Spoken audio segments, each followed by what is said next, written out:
Welcome into the Illini Inquirer podcast, and caught up with Bobby Darin for the Rutgers side of this. Give us some insight into what Artur Sitkowski is going to bring to Illinois. But let's focus on the Illinois side of things. And Joey Wagner, Illini Inquirer, is here with me now. Joey, I'll just let you go. Like, what was your reaction, first of all, when you saw Artur Sitkowski, Rutgers transfer quarterback, has committed to Illinois?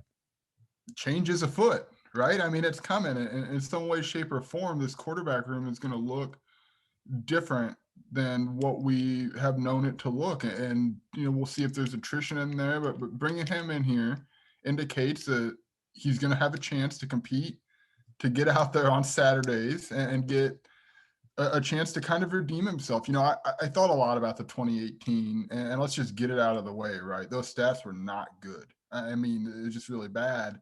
And then I went back and I thought, okay, the year that Illinois had all those freshmen in the starting lineup, right? It was just one after another. None of them was a quarterback. None of them had the ball in their hands every single play. And they still struggled because it's really hard to do. It is really hard to play in the Big Ten as a true freshman.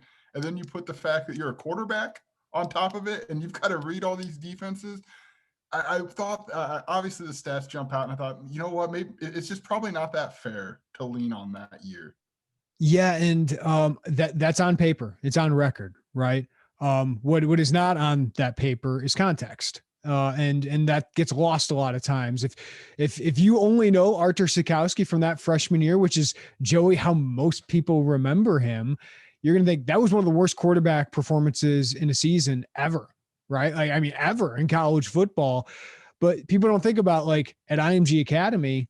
And this was an issue. He didn't start. Zach Annexstad was their starter, and he's a walk-on at Minnesota. And Zach started some games as a freshman at Minnesota. So that tells you a little bit about how good he was, even though he's a walk-on.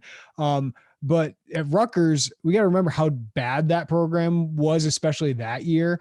And they just throw this guy to the wolves who didn't really play that much quarterback his senior season of high school.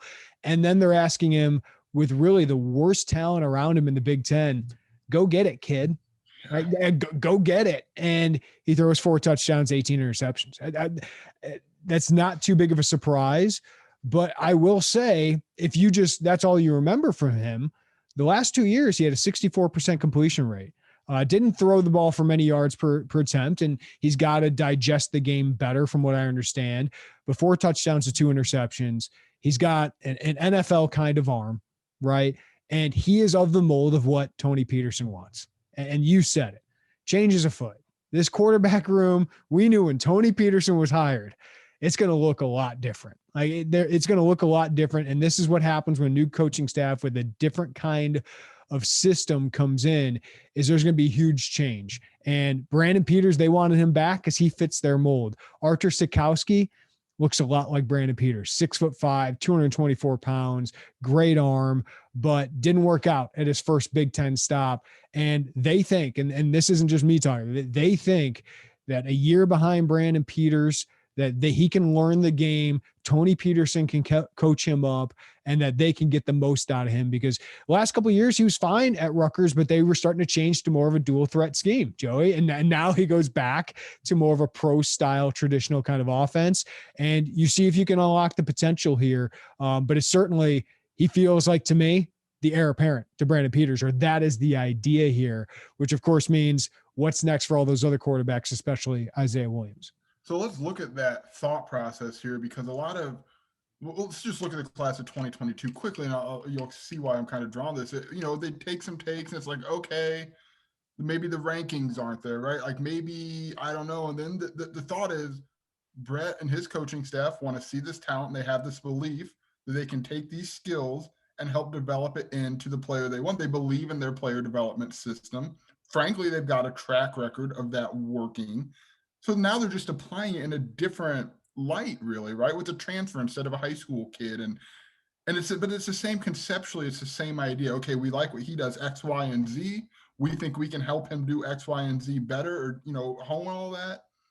And you might have a pretty solid quarterback on your hands. And now you're starting to see, Jeremy, we knew the prototype that they wanted in a quarterback. I mean, this is not shocking, but it doubles down. It's very clear to us that they want a big frame pro style, big arm. I mean, it's all there right now. It's okay. What happens to the rest of the room? Because look, that was a really crowded room to begin with.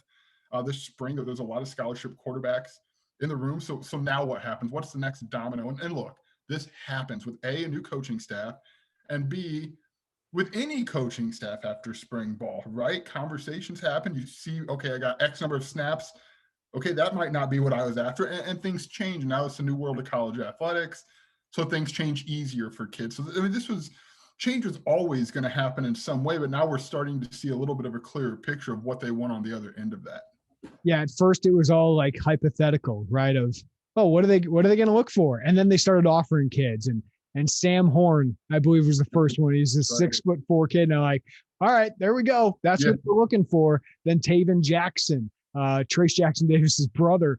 He's a big pocket passing quarterback, just committed to Tennessee today. He's a really good prospect. And then they go to Donovan Leary, who didn't have a great season as a junior, right? But they see the skills, they like it, and they think they can bring him in here and Tony can develop him. Time will tell on that, right? Whether Donovan or Art or whoever they bring in next is the right guy. And Brandon in 3 months, right? I mean, it's all, we don't know. And hey, I mean, maybe Art, I mean, at least you have a guy who's got Big Ten experience, right? For a backup. Brandon hasn't stayed healthy through an entire season, whether it's been concussions or whether it was obviously COVID last year. It's a little bit different, but he hasn't played a full season. So you need a backup you are comfortable with as well. And Art's going to be immediately eligible. He's got 3 years of eligibility left, with last year being a free year, but he also has basically 400, pass attempts already in the Big Ten. So there's a little bit of value here in 2021 as well, that the drop off of what they might think is Brandon to their next guy. They have a guy who fits the mold more of what they want possibly. And let's get into the Isaiah Williams conversation, because I'm a believer in Isaiah Williams, but is it a square peg in a round hole? I mean, that's what we're looking at this point. And I don't know what the future holds for Isaiah. And he had a chance. I think the coaching staff really gave him a chance, but it's clear Brandon was far ahead of him. I do think they can put in Isaiah and be competitive and win a game if they need to. But I don't know if that's the kind of offense they want. What does Tony prioritize most? It's decision-making, it's accuracy, right? And Art certainly got to improve some decision-making things, but Brandon, I think, in the right scheme can do those things a little bit better, especially the accuracy part, getting the ball, consistently where they want. And obviously they think Art, who the last 2 years has 64% completion rate, can do that as well. So does this mean Isaiah Williams moving to wide receiver? I'm not sure about that yet. But to me, if you take a kid like this, Joey, who probably could have gone to the FCS level, started right away, if you're bringing him in, I don't know if they're guaranteeing a starting spot in 2022, but he certainly thinks he's got a good chance at that. I don't think he comes here if he doesn't. Yeah, and look, Isaiah's going into his 3rd year as a college athlete. Make sure my years are right. 3rd year here. At what point does he want to be on the field consistently? And if it's now, and let's be honest, for every college athlete ever, it's always now or sooner, right? You always want to be on the football field. Does he go and say, look, he's a very, very smart kid. Hey, I see, how this is all kind of lining up here. Is my best opportunity elsewhere? And we might be getting a little further ahead of ourselves right now today than we need to be. But it's a legit question. I mean, when you take somebody like this, Joe, people are going to be talking about this, whether it's, Isaiah, I think he wants to be here, right? People can speculate. That really didn't come through my mind too much. I think he wants to be here. I think he's always known. He's never said I won't do that, right? I'm only a quarterback. Never. He just wants a chance to be a quarterback, and he certainly had that chance. And I thought he was the better quarterback on the Illini roster last year when he was on the field. And frankly, I thought he did when he was with the ones in the spring game. I thought he was fine. I mean, I didn't think he was going to wow everybody to ever watch him play football, but I thought he was fine. And I probably wasn't the fairest of shakes he got in that spring game and in that first half, just the way that everything lined up. But to your point, he said he loves playing quarterback. I don't want anyone to walk away thinking Yeah, he'll move because he wants to play. He loves quarterback, and if that's if that's the road he goes, I think he'd do cartwheels, right? I mean, that is something he loves to do. He's very good at it. He's very intelligent. But is there a better road right now or in 22, right? I mean, right now, maybe Isaiah is still your best option as a backup quarterback because he's had a spring with Tony Peterson, because he also has had experience. So maybe that's the best option for him right now. But is this a conversation we're still having a year from now as they wrap up next spring practice? I don't know, but at some point, this is something that is going to kind of linger a little bit until we get a little bit more clear of an answer. We're able to see a little bit more clear direction. Well, and if you didn't have like such a sketchy wide receiver like situation, Correct. Yeah. I think you'd sit there and go, man, we got Peters and Sitkowski and Williams, guys who have all played Big Ten games, right? And had some good games there. That's a good situation. Like that's what you want, right? You're thinking, all these other programs can have multiple quarterbacks who can compete. Like that would be a good situation. But the wide receiver position is such a big question mark that Isaiah could make an impact there. And let's be honest, if he's going to play football, for a living, it's probably not going to be a quarterback. Right. So like, I think if you want to be a college quarterback, that's awesome. Like I would want to be a college quarterback too, but I'm sure that's a conversation. I mean, they're having their exit meetings now, right? From the spring of what we think of you, what we think of your evaluation. For some guys, it's going to be, we don't see you here. Right. Like we don't see you fitting what we want. For other guys, it might be, and Brett said this is all like on the record, Brett, like, hey, we might change positions here.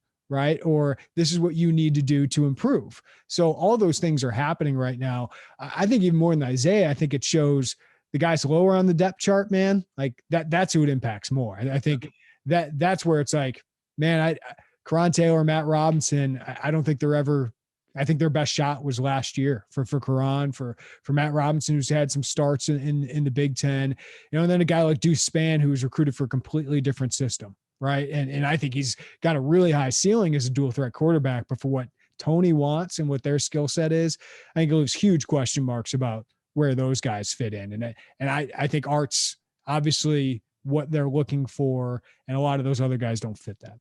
Yeah. And to your point with Isaiah, Jeremy, the clock is kind of ticking now. If your hope is he can be an impact as a wide receiver, you got to make this move sooner rather than later. You got to give him a summer to dive into what he wants to dive into, and you've got to have him ready to go by fall camp. Otherwise, you're not doing yourselves as a team any favors. You're not doing him any favors, and it's going to be harder to make an impact right away when you need him. I hate to interrupt Yeah, you, but I just wanted to say, like, and that's why it's so important to add Sitkowski now, right? Is you need like you felt hamstrung. Like I can't even talk about moving Isaiah because the cliff from him to the next guy you thought on the roster is pretty big. And we've talked about that. There's a pretty good gap there. Yeah. So he's almost more valuable as a backup quarterback than he would be as a guy getting 20 snaps at wide receiver potentially. Yeah. And I just think if this is something they're interested in doing, and look, let's be clear, we're reading some tea leaves here. I mean, I've not heard, I don't know that you've heard that this is like something they're trying to put their foot on the gas for, but if you put the puzzle pieces together, you can see a road there. You can see how, if they wanted to end up there, it would make sense. And yeah, you're right. I mean, need a backup quarterback, man. Like you can't not have one. And then to your point, as you get further down this very, very crowded room, if you're someone below, if you were a third or a fourth or fifth stringer before this, you've got to ask yourself some hard questions about, is this really the fit for me? And remember, they have Samari Collier coming in. Mm-hmm. He's signed a letter of intent to be here this summer. So you've got to ask. You've got to ask what's right for you, and if this is a road. And look, again, this is just part of college football, right? I mean, you always recruit the best player you can get who's in front of you in that very second. Right now, that was Art. And I think if you tell him, hey, this is effectively a quote unquote pseudo red shirt, maybe a chance if there's an injury or whatever, that could work out for him, right? Learn Tony's offense. But here's the thing, man, in college football, there's not really a lot of time to slow play how you want to build a roster or how you want to get a start on developing people. And Brett, I mean, it's not like Brett was hired in March. That would have changed things dramatically looking at you, Kansas. That is going to be a very big challenge in Lawrence, but there isn't a lot of time, and Brett's got to put his stamp of what he wants, and you get through the spring and you get a total eval of what you've got, and you've got to figure it out from there. And you can't, well, maybe we can do a little bit now and a little bit late. You got to be all in, man. That's just part of this thing to keep it moving and get it going. And we've got to remember, Jeremy, they've got not to they've got this opportunity with the super senior rule that things can happen decent for them pretty quickly, but they can't slow play the other ends of that. They've got to be all ready to roll here. And I think this shows that. I just wanted to bring this up just to give people a little bit of context, because I'm sure there are a lot of people, understandably, given that freshman year and the stats we went back to, who think, man, I don't know about this one, right? And that's fair. I don't know how it'll work. But when you look at the skill set and you look at the experience and look at the years of eligibility and you look at Illinois' quarterback room, I'll just be honest. I think this is a solid take. I think this is a low risk, potentially high reward if he's a starter, a solid starter for you. And just to compare, Brandon Peters last year had 106.2 pass efficiency rating, right? 39 of 80 passing, 5.4 yards per attempt, 3 touchdowns, 0 interceptions. It was a bad year for Brandon. And I'm not saying Sitkowski's year was great, okay? But he had 121 passer rating. That's 15 points better. 3 touchdowns, 0 interceptions, same as Peters. 5.4 yards per pass attempt. Not good, right? Not good. I won't defend that. But a 63% completion rate, 52 of 82 passing. Sitkowski was a more efficient quarterback than Brandon Peters was last year.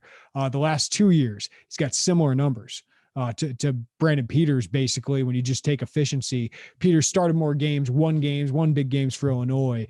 But that's what they see. They see that. They're throwing out that freshman year. And that's why I think this is a solid take for what the quarterback position is for Illinois. And we did this before spring, Joey, when we're like, hey, are they actually having a quarterback competition? That this quarterback position still has to be fixed, right? Like, we might have an idea of what Brandon Peters could be with the new coaching staff. And I think this offense is really going to help him to be a solid quarterback again. But Isaiah Williams, we think, he can do some nice things, but can he be the game changer at quarterback in this offense for this team, for this program? That's still an uncertainty. And all these other guys are just ideas at this point. So while I think the talent in that room, raw talent, has improved, when it comes to the fit for this team, they still had to address it. And the fact that you get a 3-year guy, you get him in now where he's got kind of a season to develop, to learn, to an off season to develop and learn, and then possibly take the reins. This is much better of a bridge situation of what Brett Bielema and Tony Peterson are doing than what Lovie Smith and the terrible quarterback room he took over after Wes was done. And they didn't get anybody to be the bridge. So at least that's why they need a bridge right now. Yeah. So I think that's why I like that you're at least setting a solid foundation where you at least, you have a guy who's talented and who has Big Ten experience. Yeah, look, you can right now kind of see a bridge developing, right? Brandon Peters, 21, Art for 22, 23. And look, I've got the caveat, assuming that they get what they think they can get out of these guys, right? And then 23 beyond, you have Leary. And then you go from there, and look, this might all completely fall apart, and it might not work even at all. But you can see, you can almost read a little bit of how they're thinking. It's like, okay, this could be a timeline where things work. And again, if you believe in Brett Bielema and his coaching staff's ability to identify recruits, develop them, let them sit and get ready as true freshmen and to be ready after that. If you believe in their ability to take some of these younger players already on the roster and help them reach another level, then you kind of have to extend some of that leeway to this a little bit because they believe in him. Certainly, we have to assume there are going to be more quarterbacks in the transfer portal, and they could have waited and saw what came out and went, but they like what they see here. And look, go back to his time at IMG. There are some other nice programs that liked what they saw. He had offers after his junior year, like when he was just in New Jersey. And look at that offer list. It's a good offer list. And the thing that would have, Can I read them? You finish your thought, and I will give you the offer list he had on it. I think it was as a junior. I think some of them fell off as a senior when he was a backup at IMG. But go ahead. I just there's a different world, Jeremy, where this kid's not 18 years old in the Big Ten touching the football every single play. Should have redshirted. He should have redshirted. He maybe should have redshirted and also had a year to develop, because that's what quarterbacks take sometimes. Not every quarterback is a hotshot Trevor Lawrence. That doesn't exist all the time. But and you don't know the trickle down effect, right? You walk out there, you throw 20 interceptions and you're 18, and look. And to be honest with you, the fact that he came back the next couple of years, and I don't know if he's going to be good. I think we're reacting to like the text I got from my boy Trevor Felice saying he's awful, right? Like, why are we taking him? Those aren't his exact words, but it was like, that's what I remember. And it's like, well, there's context to that. And the last couple of years, I mean, Illinois watched his film from the last couple of years and liked what they saw. They said, there's something there to where, we got to throw out, 18-year-old Art Sitkowski playing for the worst team in the Big Ten against Ohio State. Pretty close to the Power Five, right? And playing against Ohio State and Michigan State and Penn State, like that side of the conference, you just kind of throw that out. That's what they're doing. Maybe it's foolhardy, but I don't think it is based on what their quarterback situation is. And here's the offer list: Miami, Boston College, Duke, Florida, Indiana, Iowa, Louisville, LSU, Maryland, Michigan, Minnesota, Missouri, NC State, North Carolina, Ohio State, Ole Miss, Pittsburgh, Purdue, South Carolina, Syracuse, Temple, Tennessee, UCLA, Virginia Tech, West Virginia, Wisconsin. So while I don't think a lot of the schools were taking him by his senior year, they saw something in him as a junior to think, we want that guy, or we're going to offer that guy at the very least. So the talent is there. Now it's up to Tony Peterson to put it all together. Hey, man.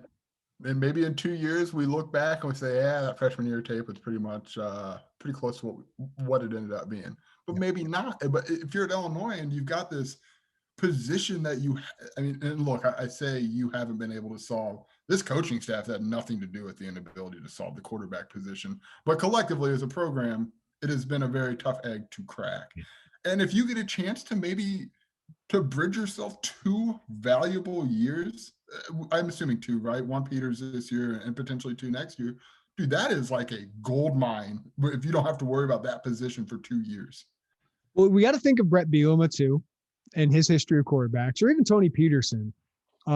Jeff Driscoll is one of the names he brings up a lot, and I think he thinks of that as a really big success story of transferring from Florida as his reclamation project a little bit. And had this reclamation project. I think we'll know a lot more about what Tony can do after his year with Brandon, right? And see what he can get out of him, because we know the talent is there, but it's just about, can he put it all together as both a leader and just, certain games, he kind of disappears. And, it just seems like the adversity was too much for him to handle. But you think of like the quarterbacks at Wisconsin, right? I don't think we're looking at, as you said, these NFL draft picks. No, but you'd take a John Stocco, right? You took a Brooks Bollinger, a guy that was not under Bielema, but Jack Cohn was a really solid quarterback for them. Joel Stave, Please mention my guy, Scott Tolzien, if you could, please. Thank Scott you. Yeah, that was the guy that was in my head. I couldn't even think of his name. But like, that's what they want, right? That is good decision makers with a good run game and some wide receivers and tight ends and an offensive line that make his job easier. And he just makes the good decisions to lead them down in these touchdown drives. Look, we've talked about this before. If you're asking and what we expect this offense to be, if you're asking your quarterback to have to line it up and gun it down the field 35 or 40 times a game, something's gone wrong before that 40th pass, because that's not what they want. That's not what they're asking. They're not asking for an average yards in the air of 25 yards. That's not it. That's not what this coaching staff seeks. And if you can take some of these skills and fit it into there, I mean, this doesn't have to be a Heisman winning quarterback. I mean, that's just not what they're looking for here. This is a little more balanced. So look, maybe it won't work out. Hell, who knows, right? Do we have to do some fist pumps on this pod? Like all the New Jersey dudes they're getting? Got to get down by the shore. And You can if you'd like. no, it's interesting, right? 3 New Jersey guys in the last couple of weeks, 2 New Jersey quarterbacks. There's good football in Jersey. I remember Butkus went out there for On his bike. I forgot who was recruited. Really good player. Ended up being really good. I think he went to NC State, but went out there before a Rutgers game and recruited some guys. But Owen Anderson today, we'll give a little thoughts on him. I think that's a really good Big Ten recruiting one. Michigan State wanted him, and Illinois just out recruited him. And Michigan State, I know it's a different coaching staff. Didn't have a good year last year. Kind of rebuilding in the Big Ten East under their new coach Mel Tucker, but that's a program with a lot of success, some tight end success in their past. And Illinois sold Brett Bielema's success with tight ends, Tony Peterson's success with tight ends at Minnesota with Ben Utek and some of those guys. So that's an impressive recruiting win, even though he's not the highest ranked guy. That's a huge position of need, a good prospect who's grown a lot, added a lot of strength, and certainly looks like he can be a solid receiver and grow as a blocker for them. So that's just a nice Big Ten recruiting win. And the thing I would say about recruiting right now is 6 commits, leads the Big Ten West. The average star rating, I think, is still lowest in the Big Ten. So if you don't want to go crazy about it, that's fine. We'll see what these prospects are in a couple of years, Joey. But the process of that's our guy, go land guy. They do it. Like they've been able to do that with their guys I think are gettable. A nice couple Power 5 wins with Hank Beatty and Owen Anderson now. I like the process they go about, and they can convince guys to jump on board early, which was a big problem for Lovie Smith's staff.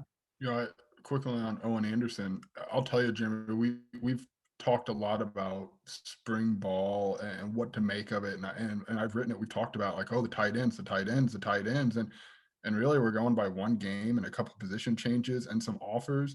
But really, there is a history to it, and I don't think we're too far ahead of ourselves in understanding that that's going to be an important position. And clearly, Owen Anderson saw it, and he was like, yes, please. I'd like to be a part of that. And to your point, the processes, I know people look at the ratings, and I get it. And there's always, especially right now, I don't know how many classes we're going to have this conversation about the COVID and they can't see him and this and the other. And I understand all of that. But they look at, there's not a big recruiting miss list. And I don't mean guys they've offered, right? I mean guys that it's like, hello, we would like you. We're going to call you a lot until this happens. And there's a lot of ball game left. There are going to be some misses. And Deuce McGuire was a miss. I mean, they put some effort into getting him. They did not get him. But they lock on. They say, this is what we want. Don't overcomplicate it. We're interested in you for this position. We like it. And you go and you get it done. And we'll see a lot more here. I think there's some official weekends up here that are going to be really telling. And frankly, and what we know about Brett Bielema, probably a pretty good spot for Brett Bielema because he's a really personable guy. And in person, he can really command a room and let some of that stuff shine through a little bit. But you're right. I was thinking today, there's 6 commits right now. It's April 28th. Last year, it took until May 3rd, I think, for the second commitment of the class. Trevor Mock, I believe. Prince Green. Prince Green, yeah. Now, Samari Collier committed in 2006, but it took a while, and then it all happened quickly, right? It went very, very fast. But hey, man, it's they're doing what they want, and there's a lot of fish out there to get still. I mean, there's a lot of talent. They're in fairly deep on it appears, right? I mean, there's some gets out there, and if they can, you'd probably change if you're a fan who's maybe a little on the fence, you probably change your scope of what they're doing. But there's a plan in place. And again, Brett's not here to wait around and slow play, man. He wasn't slow playing how he wants this roster. He's not slow playing how he wants the roster in 2 years. He's the man who's looking at it and hitting the gas to get it done. And that's a little bit different, I think, than what we've seen. Yeah, my last thought is here. If your expectations were Brett Bielema was going to come here and sign a top 25 class, that was probably, fool's gold. Who told you that? It was not. Yeah, not based on history. What did Brett Bielema do at Wisconsin? He landed 35 to 50, and he developed them. They were a development program. And I've thought, like Kansas right now, if they're really looking at Lance Leipold and Jeff Monken, I love it. because you're not flashy there. The Les Miles thing, even if, you didn't have these issues off the field with the Kansas stuff, or the LSU stuff, which should have researched, but not to get sidetracked. Like, you can't go for the flash there. You have to go for a development program. And that's why Whitman this time around went for the guy who's seen it done at Kansas State, who's seen it done at Iowa, and has seen it done at Wisconsin. Because what do?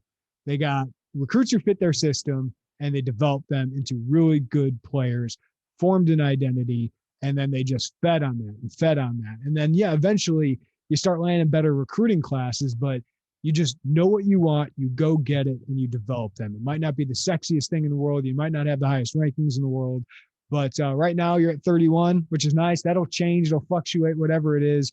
But I do think for them, some of that stuff being 31 and 6 in the Big Ten right now, it's a nice little sell. Now, it's a nice little sell, and I think that matters for them right now to have some buzz, even if, Hank Beatty's, a low 3-star right now. They wanted him, and to get him on board early helps you with other in-state kids. It helps you project your program as, hey, kids want to be here, and maybe that can help you land some more that you want.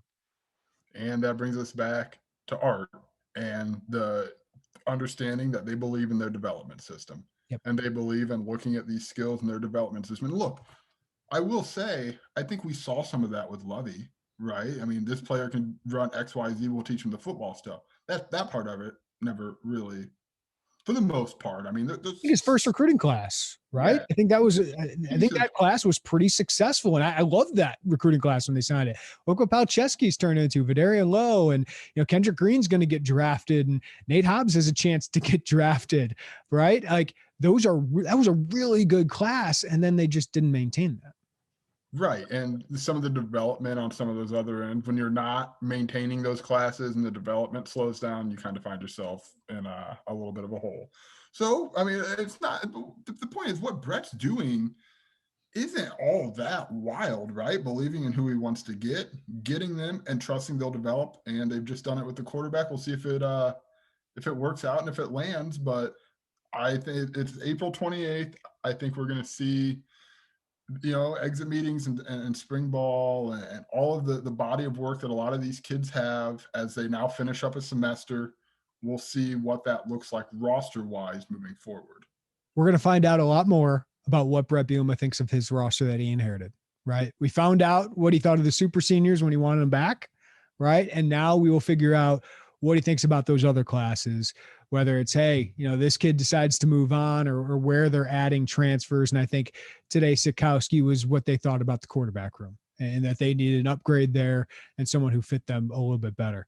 All right, Joey Wagner, the offseason never stops. Any Damonte Williams thoughts before we get out? We'll get a podcast just for him, but I think we knew this was happening. Trent kind of gave it away the other day. But I would love to see a Damonte Williams like offensive explosion where he averages like 10 points a game. But good to have a culture guy back, right? Good to have a defender back. And I think he's going to play more of his 2 to 3 role, hopefully, if they can land another 4 or Coleman Hawkins can develop. I know there's a lot to be played out in that offseason, but it's a bonus, huge bonus for Illinois to get one of the better defenders on your team, one of the tougher guys, and to have Trent and him kind of leading that culture to this kind of uncertain phase after IO. We'll see about Kofi. We'll see about the assistants.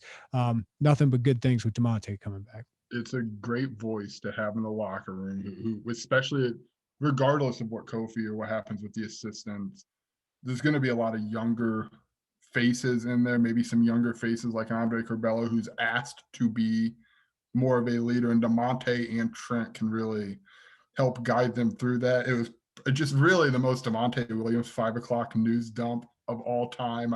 Frankly, I wish we still did faxes, because if there was ever a Michael Jordan I'm back fax with the man who has probably said about that many words to the media in 4 years, it would have been such a perfect scene. Will we have a Damonte Williams Zoom press conference? And 2, will he do a Andy Katz Zoom thing like Trent did? Not if he has anything to say about it. I just moved to Champaign. I could almost hear the sound of his hand smacking a basketball on a rebound and pummeling that ball into the court as he drove up the floor. Look, we kind of joke about him and his what's pretty clearly a disdain for doing media. I mean, let's not sugarcoat it. But Damonte's a fun guy to cover. He doesn't show us a lot of who he is. But he's a really good voice in that locker room for a lot of reasons. I think people see that he does all of the little things. He's going to get in. He's going to toss it up a little bit. He's going to smack talk a little bit. He's going to get nose to nose. He's not going to let anyone say anything. And he's just somebody. If you can get 6 extra years of Damonte Williams, you take them until he's ready to go elsewhere, because he's just a good dude to have around. So is Trent Frazier. Like I had Daryl Morcell on our transfer list. He's not that different. Daryl scores a little bit more, but Damonte's a better shooter. And now there might be some other opportunities. So I'm just saying, man, if he shoots 40% from three, I'm not even saying 55 like he shot this year. If he shoots 40% from three, it's a guy that's going to have more shots, right? Just like Trent next year. And to have those two guys back in that backcourt, with Plummer, with Andre Curbelo, it's a pretty good backcourt. Now you just got to fill in the front court. Kofi would be the big one, would make you probably a top 15, top 10 team. But even if you add a 4 that can really help you, whether it's Trey Mitchell or Joe Ntobwe or whoever we're talking about, I think that's a pretty good roster despite everything that you could lose. All right, Joey Wagner. If you walk out of here with that roster after, and look, we don't know what happens with the assistants. If Kofi comes back or he doesn't, what this could have been. Yeah. And there's still a lot of ball game left, but you're probably maybe pouring a little bit extra in the wine glass if you're Brad Underwood before this thing starts. Yeah, and you think about the super senior rule, what it means for both Illinois basketball and football. Wow, what it could look like without that rule for both of them. It's a pretty big boost to them. Of course, a lot of other teams are getting that boost as well. All right, Joey Wagner, appreciate it, man. Thanks, man.